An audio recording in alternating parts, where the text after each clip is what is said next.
Nyene. Kubura neza nk'ufite amaboko ntiwariye. Kubura neza ubu ucafu usigenda. Aha. Aho hasigenda aha. Hasigende.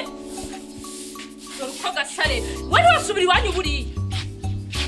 Kubura neza nyarukiriza. Uci ukoropa intebe uzihanagure uriko uranyumva wote nivyo umva je ni madudonga ngoma nkora ibintu byose ndi je we unasubuta kunambia hivyo nyoko basho kumbwira ko nta soni mwegeze kujya ko tujya twese kwanza ntuzozujya ivyo ndiye cewe uriko uranyumva akantu ntati niyo kavu aha hose akubure neza monsheri kubura neza ubucafu mana woshaka ndakugenze ngwiki shanda ugenze gute Nubutwi butumva ka imbesile we kubura bye kubure neza aha hose kubura neza kandi nakubye ureke kugumundaba ukubure yo gute hose ri karibu shashe kubura ngaho neza uhakubura banzureke ndakubaze nazanye umumarayika w'umugore kuberikisha ahubwo karibu umuntu ndakisi ufate musikanje umukwega amatwi we umbiriza sisubire kubona uri kurakubura akesi nagashe si umukobwa mu rugo hadakora turafata dema iwawe neza wewe wanze kumje mwana ndakubwira ukuntu afata nabi kanya ko jewe wewe mana yanje ndamukunda ati muwo muvuka kandi ndagakunda bimwe bibi n'ukuri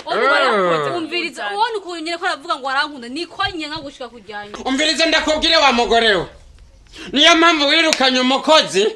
kugira ngo turafata umuryango wanje nabi erega uyu n'umuryango wanje umukozi twamuhemba amahera menshi nico nabonye ariko ndamufasha nkaha umviriza ndakubwire nagira cyo nkora umviriza ndakubwire umuntu ndafasha decision nk'umuntu w'umugabo wewe shaka rero yirirwe yicaye muherezo mukubuza subiye kumba bagiye kuvoma kiraki iki ndagukubita oya urumva ko ndamubya ndagukubita we wa mugore we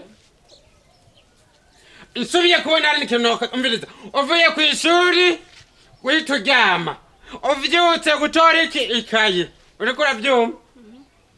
mbo ivyo byose biheze usubira hehe ku ishuri we nawe utakoze akazi wewe uzosutaha he out iwanyu tankuza n'umukozi arakumbye ayo majambo kubera mushikawe none anogenda yo kubera umugore agiriki ivyo gusa umviriza tugende kujya ahubwo uza kurara muri salo nturare mu cyumba cyane ndakubwiye ati byo biragusha wa mugore ugira indero aho wotaha iwanyu wewe ndakubari